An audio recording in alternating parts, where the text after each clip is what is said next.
안녕하세요. 꾸준한 영어 테드쌤입니다.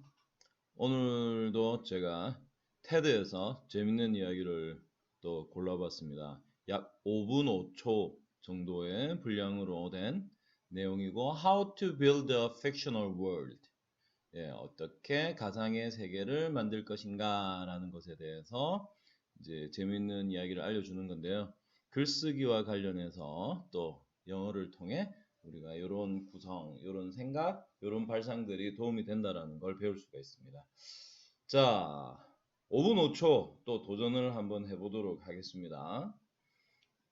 오, 입이 덜 풀린 상태인데 한 3번 정도 도전해야 되지 않을까요? 자, 준비. 저도 한 2번 들어보고 바로 시작을 하는 거예요. 자, 한번 해보도록 하겠습니다.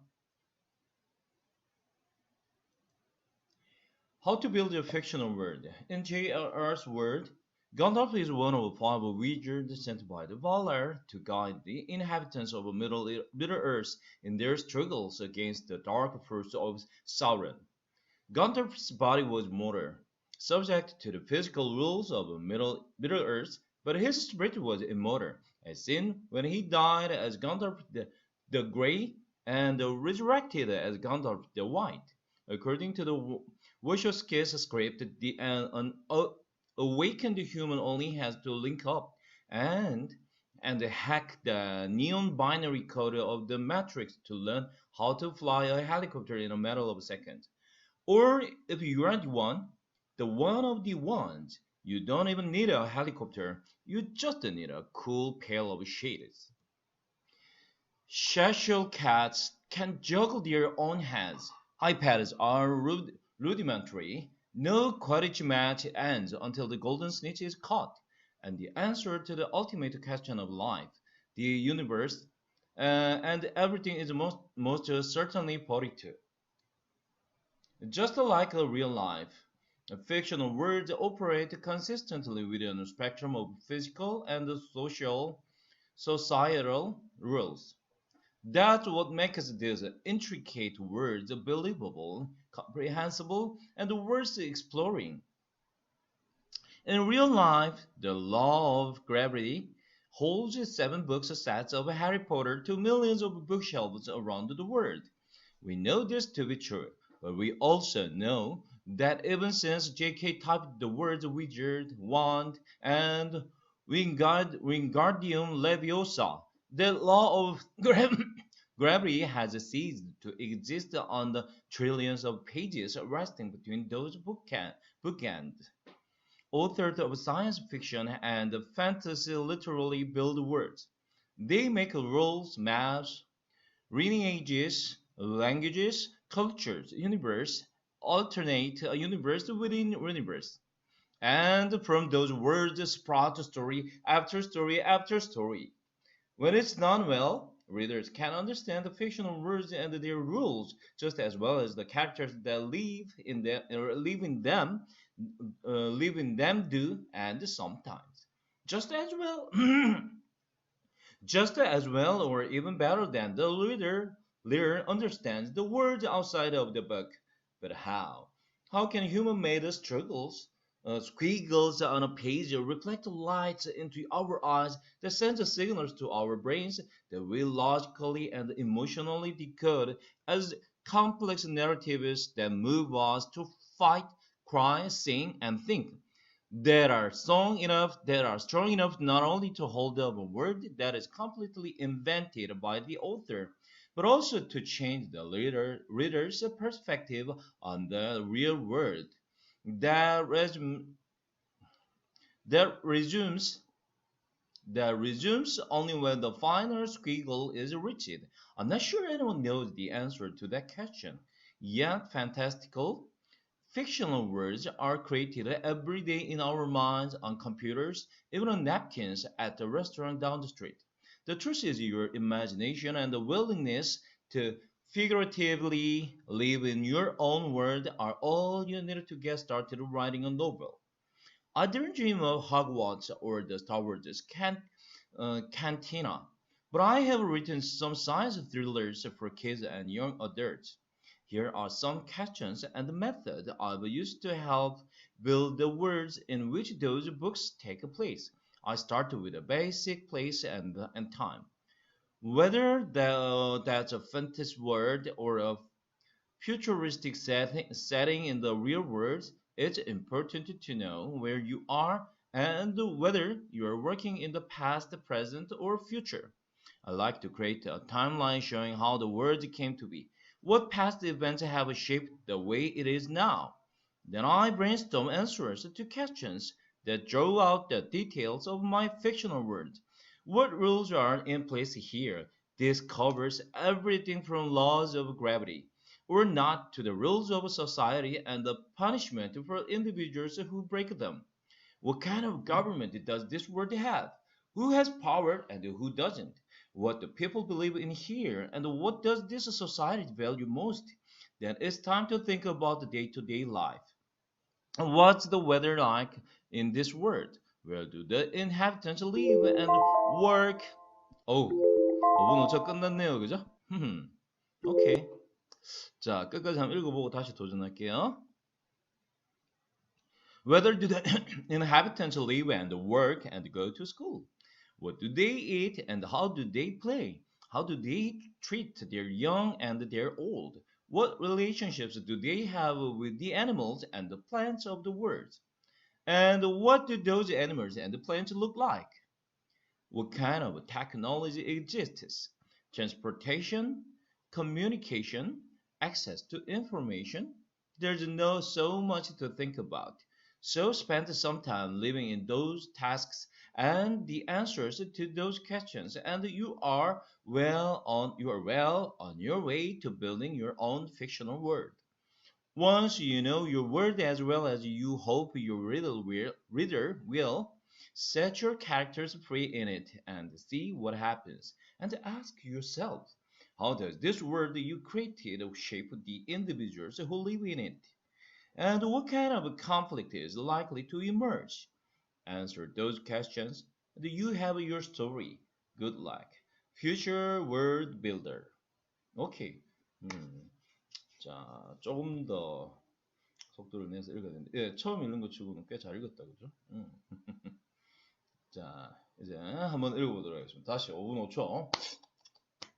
조금 입을 풀고 스타트 해보도록 하겠습니다. You ready? Alright.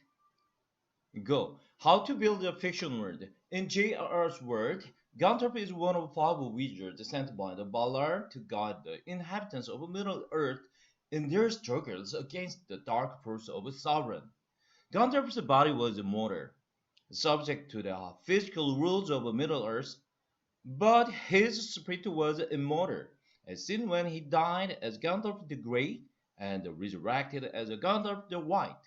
According to the Vicious Kiss script, an awakened human only had to link up and hack the neon binary code of the Matrix to learn how to fly a helicopter in a matter of seconds. Or if you are the one, or one of the ones, you don't even need a helicopter. You just need a cool pair of shades. Cheshire cats can juggle their own hands. iPads are rudimentary.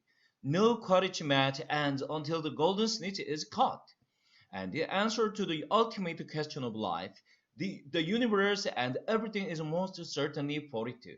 Just like a real life, fictional words operate consistently within a spectrum of physical and societal rules.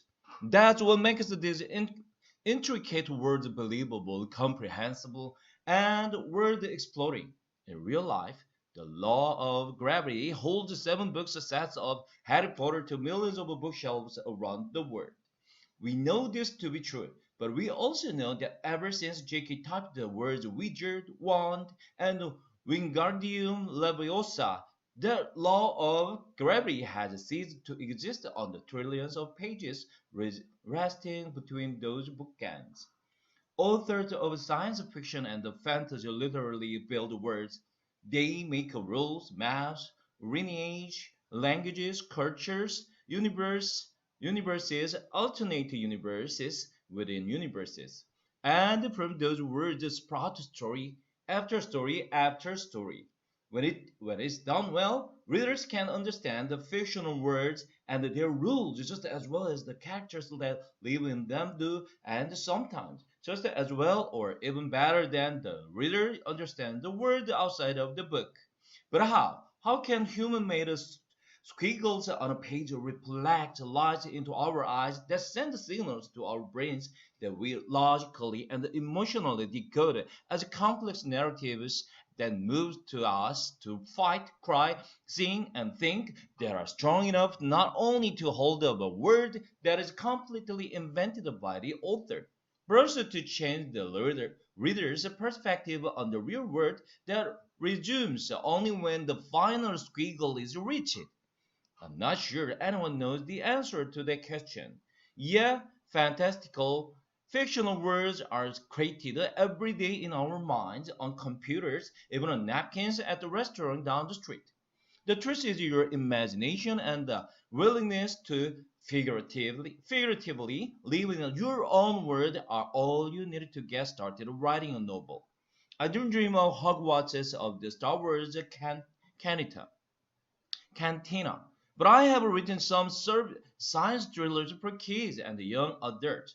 Here are some questions and the methods I've used to help build the worlds in which those books take place. I started with a basic place and time, whether that's a fantasy world or a futuristic setting in the real world. It's important to know where you are and whether you are working in the past, present, or future. I like to create a timeline showing how the world came to be, what past events have shaped the way it is now. Then I brainstorm answers to questions that draw out the details of my fictional world. What rules are in place here? This covers everything from laws of gravity or not to the rules of society and the punishment for individuals who break them. What kind of government does this world have? Who has power and who doesn't? What do people believe in here? And what does this society value most? Then it's time to think about day-to-day life. What the weather like in this world? Where do the inhabitants live and work and go to school? What do they eat and how do they play? How do they treat their young and their old? What relationships do they have with the animals and the plants of the world?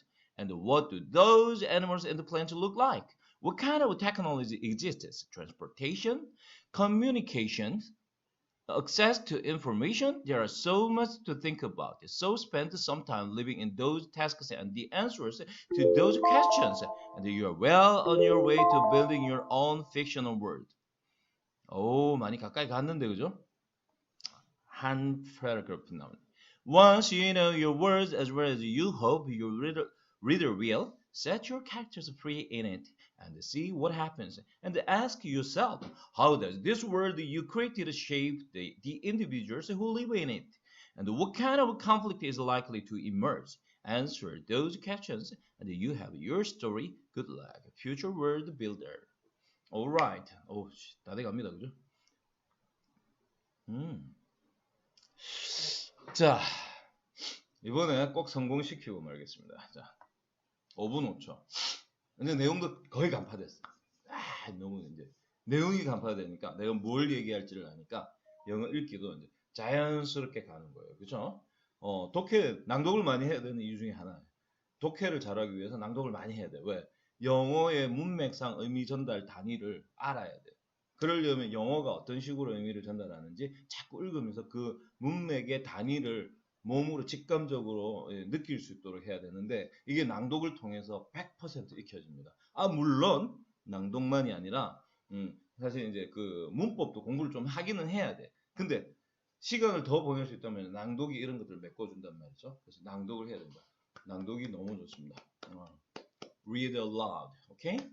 오케이. 5분 5초 한 번 더 해보도록 하겠습니다. How to build a fictional world. In J.R.R.'s world, Gandalf is one of 5 wizards sent by the Valar to guide the inhabitants of Middle-earth in their struggles against the dark force of Sauron. Gandalf's body was mortal, subject to the physical rules of Middle-earth, but his spirit was immortal. As seen when he died as Gandalf the Grey, and resurrected as a Gandalf the White. According to the Wachowski's script, an awakened human only had to link up and hack the neon binary code of the Matrix to learn how to fly a helicopter in a matter of seconds. Or if you are the one, or one of the ones, you don't even need a helicopter. You just need a cool pair of shades. Cheshire Cat can juggle their own heads. iPads are rudimentary. No quality match ends until the golden snitch is caught. And the answer to the ultimate question of life, the universe, and everything is most certainly 42. Just like a real life, fictional words operate consistently within a spectrum of physical and societal rules. That's what makes these intricate words believable, comprehensible, and worlds exploring. In real life, the law of gravity holds seven book sets of Harry Potter to millions of bookshelves around the world. We know this to be true, but we also know that ever since J.K. typed the words wizard, wand, and Wingardium Leviosa, that laws of gravity has ceased to exist on the trillions of pages resting between those bookends. Authors of science fiction and fantasy literally build words. They make road maps, lineages, languages, cultures, universes, alternate universes within universes, and from those words sprout story after story after story. When it's done well, readers can understand the fictional words and their rules just as well as the characters that live in them do, and sometimes just as well or even better than the little understandable the word outside of the books. But how? How can human-made squiggles on a page reflect light into our eyes that send signals to our brains that we logically and emotionally decode as complex narratives that move us to fight, cry, sing, and think that are strong enough not only to hold up a word that is completely invented by the author, but also to change the reader's perspective on the real world that resumes only when the final squiggles is reached. I'm not sure anyone knows the answer to that question. Yet fantastical fictional words are created every day in our minds on computers, even on napkins at the restaurant down the street. The truth is your imagination and willingness to figuratively live in your own world are all you need to get started writing a novel. I didn't dream of Hogwarts or the Star Wars Cantina. But I have written some science thrillers for kids or young adults. Here are some questions and methods I've used to help build the worlds in which those books take place. I start with a basic place and time, whether that's a fantasy world or a futuristic setting in the real world. It's important to know where you are and where you are working in the past, present, or future. I like to create a timeline showing how the world came to be, what past events have shaped the way it is now. Then I brainstorm answers to questions that draw out the details of my fictional world. The rules are in place here. This covers everything from laws of gravity or not to the rules of society and the punishments for individuals who break them. What kind of government does this world have? Who has power and who doesn't? What do people believe in here and what does this society value most? Then it's time to think about the day-to-day life. What's the weather like in this world? Where do the inhabitants live and work and go to school? What do they eat and how do they play? How do they treat their young and their old? What relationships do they have with the animals and the plants of the world? What do those animals and the plants look like?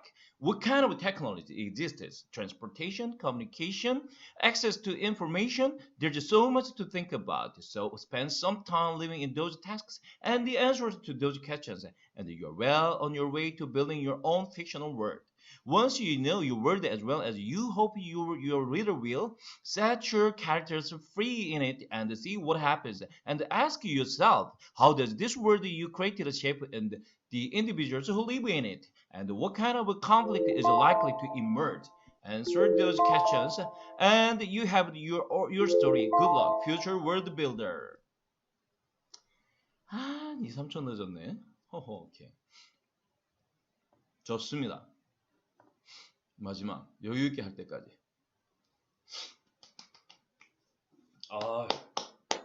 자, 한 번 더 도전합니다. 오케이. How to build a fictional word. In J.R.R.'s word, Gandalf is one of the 5 wizards sent by the Valar to guide the inhabitants of Middle-earth in their struggles against the dark force of Sauron.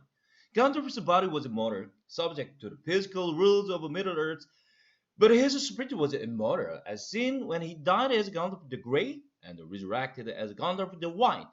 According to the Wachowski's script, an awakened human only had to link up and hack the neon binary code of the Matrix to learn how to fly a helicopter in a matter of seconds. Or if you are the one or one of the ones, you don't even need a helicopter. You just need a cool pair of shades. Cheshire cats can juggle their own heads. iPads are rudimentary. No quality match ends until the golden snitch is caught. And the answer to the ultimate question of life, the universe, and everything is most certainly 42. Just like a real life. Fictional words operate consistently within a spectrum of physical and societal rules. That's what makes these intricate words believable, comprehensible, and worth exploring. In real life, the law of gravity holds 7 book sets of Harry Potter to millions of bookshelves around the world. We know this to be true, but we also know that ever since J.K. typed the words wizard, wand, and Wingardium Leviosa, that law of gravity has ceased to exist on the trillions of pages resting between those bookends. Authors of science fiction and fantasy literally build words. They make rules, maps, lineages, languages, cultures, universes, alternate universes within universes, and from those words sprout story after story after story.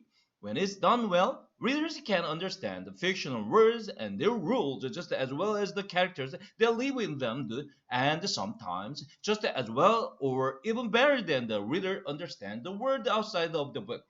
But how? How can human-made squiggles on a page reflect lights into our eyes that send signals to our brains that we logically and emotionally decode as complex narratives that moved us to fight, cry, sing, and think that are strong enough not only to hold up a word that is completely invented by the author, but also to change the reader's perspective on the real world that resumes only when the final squiggle is reached? I'm not sure anyone knows the answer to that question. Yet, fantastical, fictional words are created every day in our minds. On computers, even on napkins at the restaurant down the street. The truth is, your imagination and a willingness to figuratively live in your own words are all you need to get started writing a novel. I didn't dream of Hogwarts or the Star Wars Cantina. But I have written some science thrillers for kids and young adults. Here are some questions and methods I've used to help build the worlds in which those books take place. I start with a basic place and time. Whether that's a fantasy world or a futuristic setting in the real world, it's important to know where you are and whether you are working in the past, present, or future.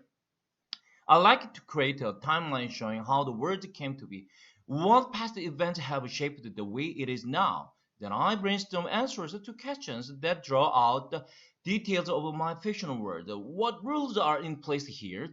This covers everything from laws of gravity or not to rules of society and the punishment for individuals who break them. What kind of government does this world have? Who has power and who doesn't? What do people believe in here, and what does this society value most? Then it's time to think about the day-to-day life. What the weather like in this world? Where do the inhabitants live and work and go to school? What do they eat and how do they play? How do they treat their young and their old? And what relationships do they have with the animals and the plants of the world?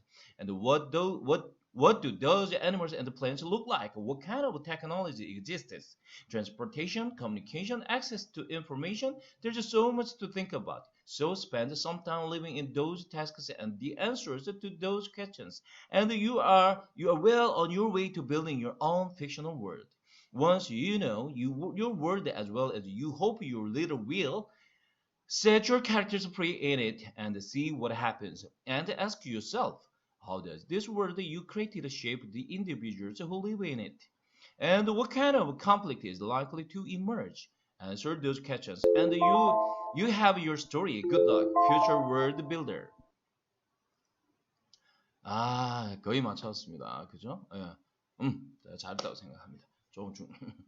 자, 일단 테드 연습은 여기까지 하고 나중에 또 버니큘러 낭독을 이어가도록 하겠습니다.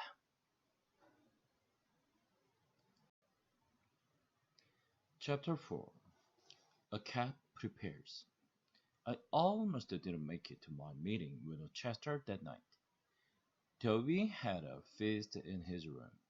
It was Friday night, and on Friday night, Toby gets to stay up and read as late as he wants to. So, of course, he needs lots of food to keep up his strength. Good food like cheese crackers, chocolate cupcakes, my very favorite, the kind with cream in the middle.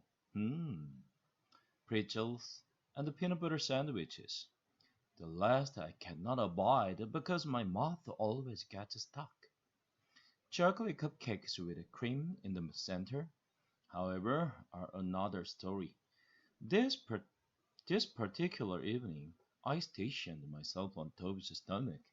Usually, I'm a little more subtle, but having missed out on the bacon at breakfast, I was not about to take any chances on the chocolate cupcakes with the cream in the center.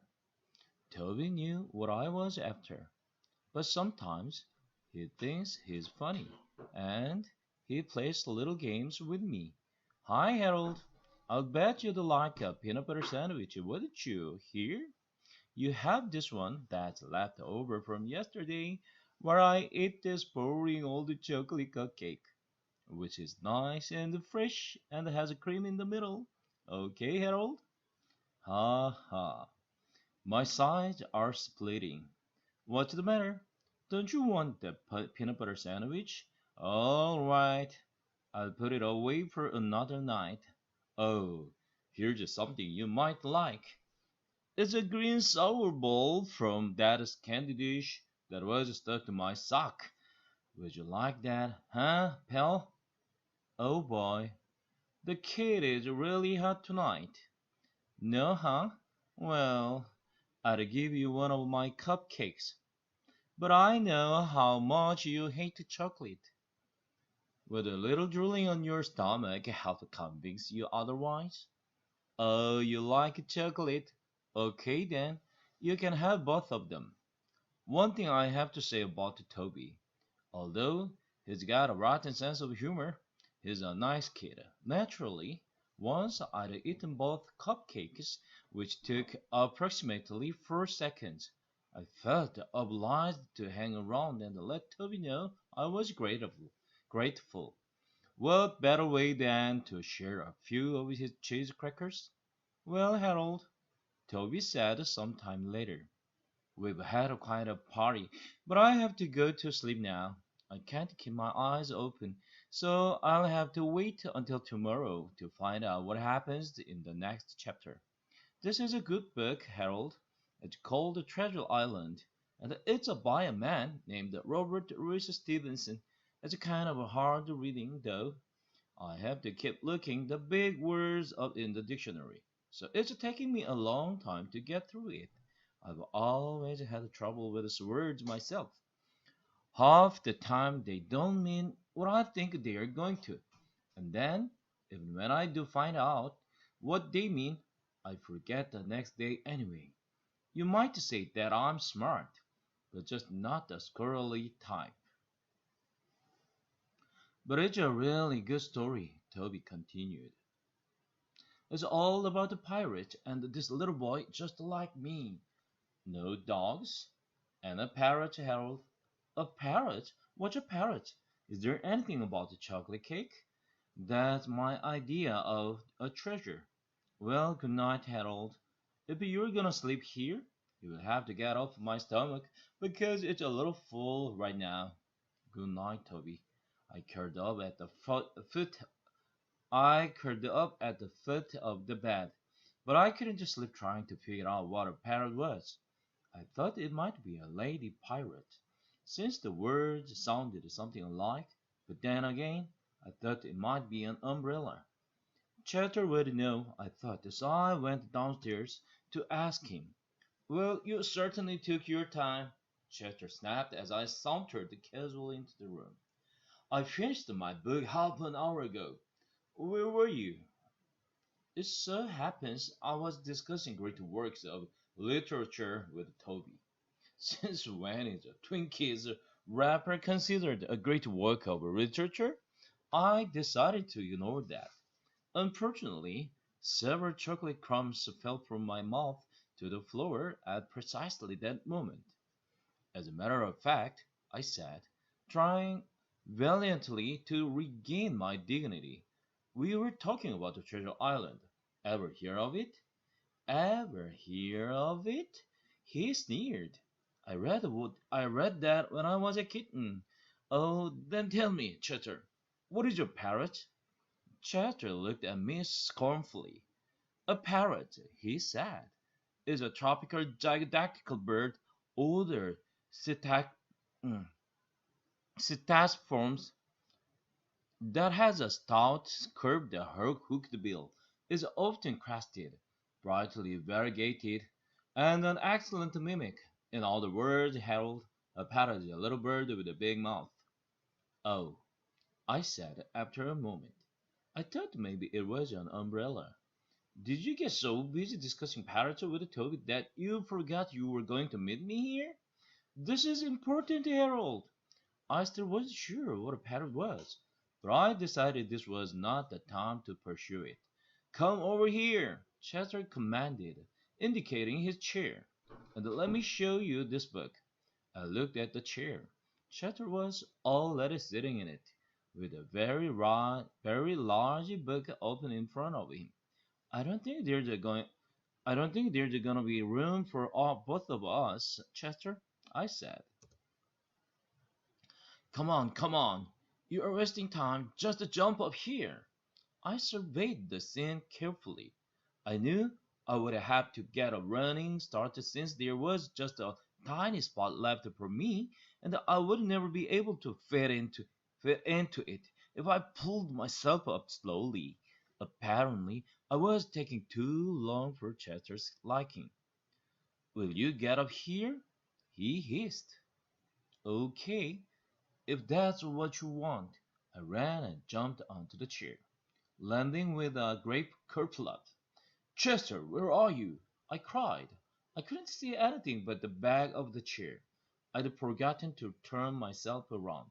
I'm here, you great oaf! I turned my head. What are you doing on the floor? I asked. You knocked me off the chair. Now just stay put. I'm coming back up. I moved to the back of the chair, and the Chester landed on the front. Now let's see, he said. We both have to see the book. You come over here,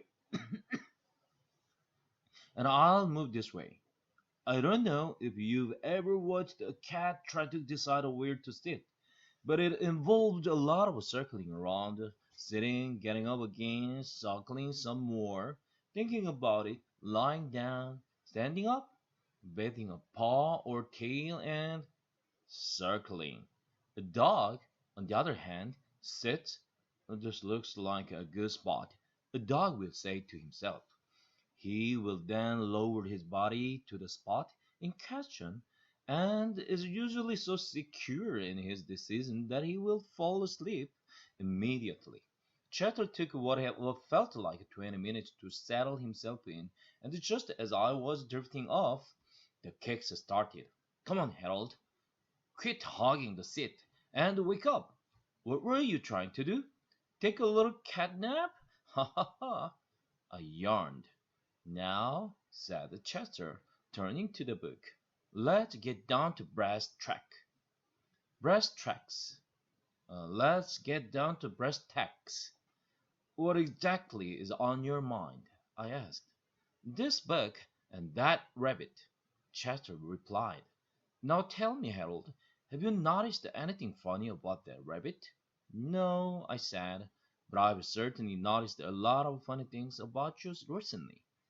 Think about it. That rabbit sleeps all day. So do I, so do you. Furthermore, he's got funny little sharp teeth.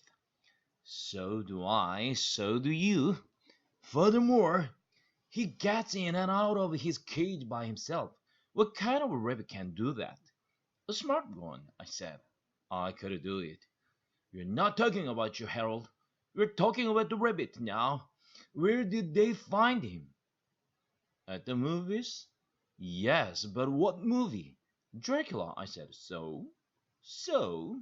He said quickly. Remember the note around his neck? What language was it in? An obscure dialect of the Carpathian Mountain region, I answered smugly. He didn't know everything. Aha, Chester said. But what area of the Carpathian Mountain region? Area? What an area? I looked at him blankly. Transylvania, he cried triumphantly. And that proves my point. What point? What are we talking about? And don't forget the white tomato. That's most important of all. But what? This book, said Chester. This regarding me. Tells us just what we need to know. What? I practically screamed. What does it tell us? What does this book have to do with Bunnicula? What are you talking about? What's going on here? I can't stand it anymore. Chester regarded me coolly. You are really very excitable, Harold. That's not good for your blood pressure. I put my paws around his throat. Tell me, I said in a low, threatening voice, or I'll skid you till you pop. Okay, don't get upset. No, this book tells you everything you've always wanted to know about vampires, but were afraid to ask. Personally, I had never wanted to know anything about vampires, but at the moment, I was afraid to tell that to Chester. I still don't understand what vampires have to do with our little furry friend. One, Chester said. Vampires, vampires do not sleep at night. They sleep only during the day. The same holds true for this rabbit, too. Vampires can get in and out of their locked rooms. But Nicola gets in and out of his locked cage. This was beginning to interest me. Didn't you say something about the refrigerator? That's right. He got the refrigerator open, all by himself. 3. Vampires have long pointed teeth. They're called fangs. Well, don't we have fangs? No, we have canines. That's different. What's different about it? Fangs are more pointed, and the vampires use fangs to bite people on the neck. Yuck! Who'd want to do that? Vampires would. That's who. Wait a minute. I saw Mrs. Murnau bite Mr. Murnau on the neck once. Does that mean she's a vampire? Boy, are you dumb? She's not a vampire. She's a lawyer. She bites necks. I don't think that's quite the same thing. No, Bonicola does not bite people on the neck. At least, not so far. But he does bite the vegetables. On the neck? I asked. Vegetables don't have necks, Harold. Vegetables are like that. It's like dogs. Dogs don't have brains. Dogs are like that. Oh, yes, I said. Of course he bites vegetables. All rabbits bite the vegetables. He bites them, Harold, but he does not eat them. That tomato was all white. What does that mean? It means that he paints vegetables? I ventured. It means he bites vegetables to make a hole in them, and then he sucks out all the juices. But what about all the lettuce and carrots that Toby has been feeding him in his cage? Aha, what indeed? Chester said. Look at this. Whereupon He stuck his paw under the chair cushion and brought out with a flourish an assortment of strange white objects. Some of them looked like unironed handkerchiefs, and the others, well, the others didn't look like anything I'd ever seen before. Were they? I asked. Chester smiled. Lettuce and carrots, he said. White lettuce and carrots. I found them hidden behind his cage.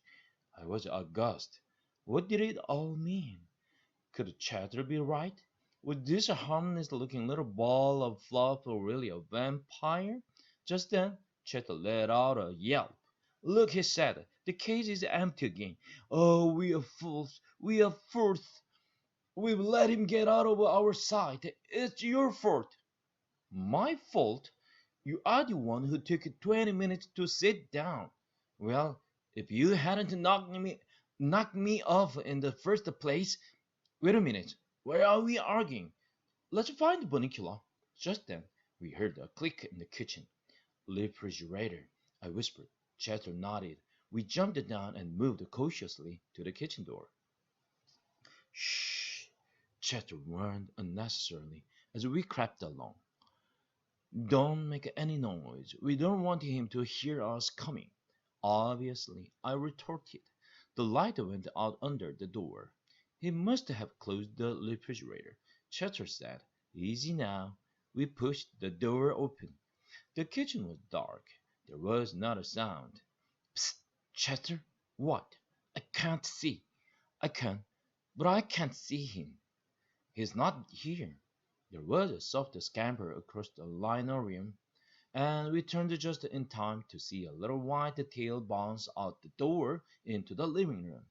Drat! We've missed him. Come on, Harold. Let's see if we can catch up with him.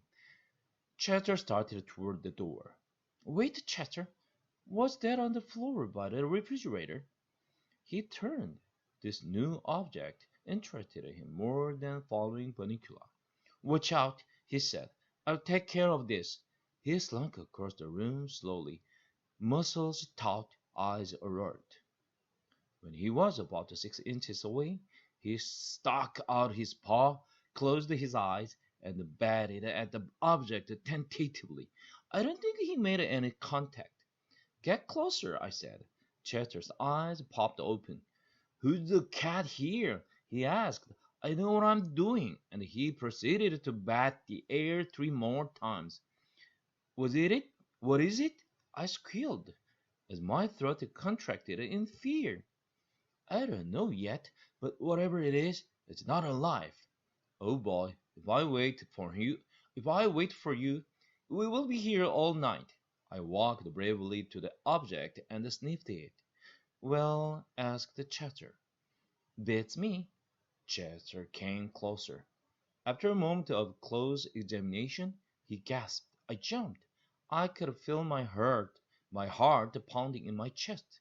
Harold, Chester blurted. What? What? Yes, it's... What is it, Chester? It's a white zucchini. Chapter 5. Chester goes into his act. The next morning, I was awakened by a scream. Robert! Robert! Come down here right away. There's something wrong in the kitchen. For a moment, panic seized me. I thought I should run out of dog food, but then I remembered the events of the previous evening. Mr. Monroe came bounding down the stairs. Chester, Chester, I cried. Did you see Mr. Monroe? His face has turned white. It's Bunnicula, isn't it? No, he said calmly. It's shaving cream, you idiot. By now, the excitement in the kitchen was at full throttle. The table was covered with Bunnicula's handiwork. There were white beans and white peas and white squash and white tomatoes and white lettuce and white zucchini. What can I mean, Robert? What can I mean, Robert? Mrs. Monroe was saying. I'm getting worried. One tomato is a curiosity, but this is unheard of. There must be something wrong with our refrigerator. That's it. It's turning all the vegetables white. But look, she said. I left these tomatoes on the windowsill, and they are white too. And this squash I left in the bowl on the table. At that moment, Pete and Toby came into the kitchen. Holy cow, what's going on? Hey, maybe it's a vegetable blight, Mom. Could that be Robert? Did you ever hear of anything like that? Well, no, actually. That is, I've heard of a blight, but nothing like this. Chester leaned my way. This will take forever if we leave it up to them. Sometimes human beings can be so slow. I started to answer him, but he was heading for the table. What about that friend of yours in the agriculture department? Oh, Tom Cragen? Could we call him and ask him if we are doing something wrong? It's DDT, Mom, Peter interjected. I know about this stuff. It's because you buy vegetables that aren't organic. All vegetables are organic, Peter, Mrs. Monroe replied. That's not what I That's not what my teacher says. See, Toby, I told you this would happen.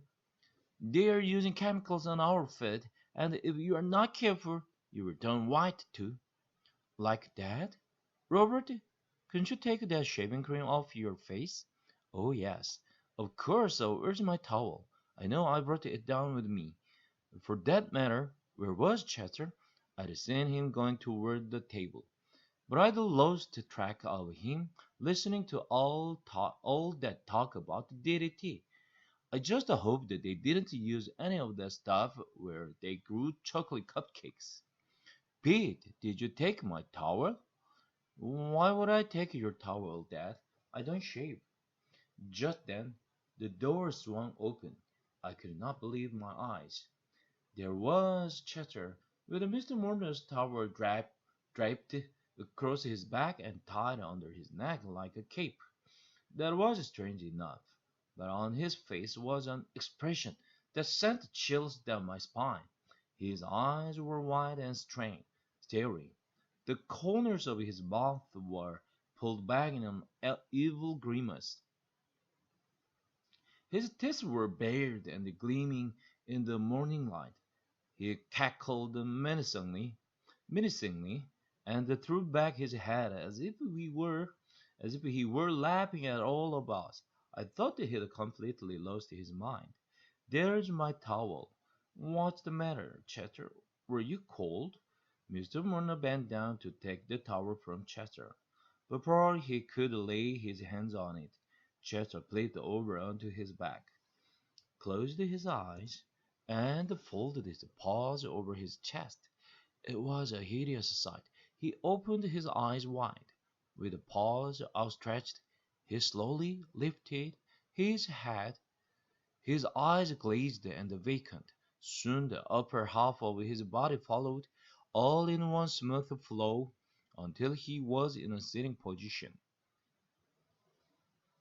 Hey, Dad, did you leave your brandy glass out last night? Chester is acting a little weird. Well, son, cats are funny creatures. I glanced at Chester. He wasn't laughing. Psst, Chester, what are you up to? I'm a vampire, you dork.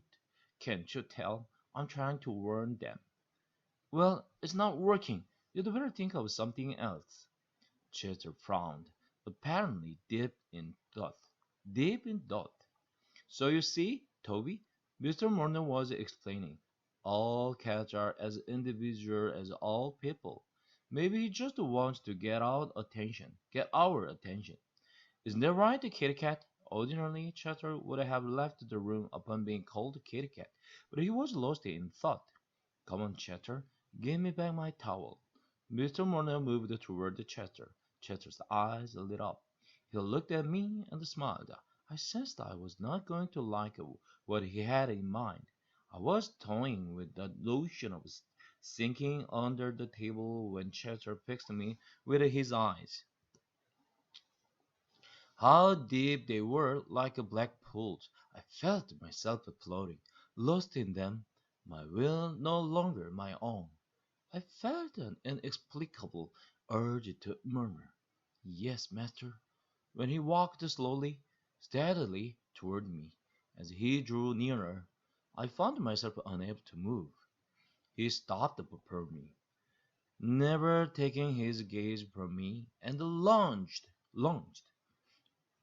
Yo! Mom Chester bit Harold on the neck. Oh, that wasn't a real bite, was it, Chester? That was a love bite. Isn't that cute? Love bite? My foot! That hurt! Chester, what's the matter with you? I sputtered. Do I look like a tomato?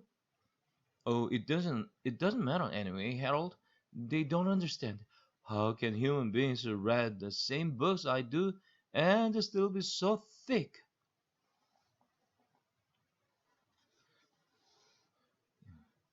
Our conversation was interrupted. Mrs. Murnau picked the Chester up and cuddled him. I was praying I was praying she would not add insult to injury by kissing his nose, which he hates more than anything. Poor Chester, do you need a little love? Do you know what I'm gonna to do? What I'm gonna do? You big ball of fuzz, but you. Uh-oh, I couldn't tell what was coming. I'm going to kiss you on your little nose. Yep, I could tell that was coming all right. Chester knew better than to resist.